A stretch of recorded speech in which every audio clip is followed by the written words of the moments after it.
Throughout the length and breadth of Pakistan, the death of that great leader, Muhammad Ali Jinnah, has come as a tragic and personal loss. In Karachi, before a sorrowing multitude, Pakistan's creator and first Governor-General was laid to rest. Chief mourner was Mr. Jinnah's sister, his devoted companion through many years of unceasing struggle. To every member of the Muslim state, Mr. Jinnah had been a figure as loved and revered as Mahatma Gandhi had been to the peoples of India. By the strength of his faith, Muhammad Ali Jinnah had made the dream of Pakistan into a reality and will ever be remembered as the father of his people.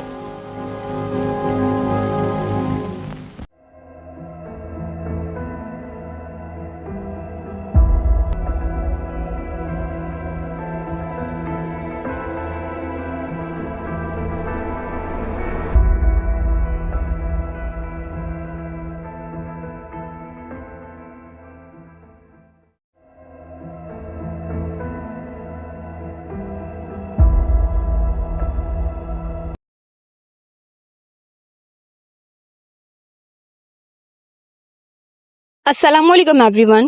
This is me Kashaf Al-Huda Rajput from Journal History Department, final year.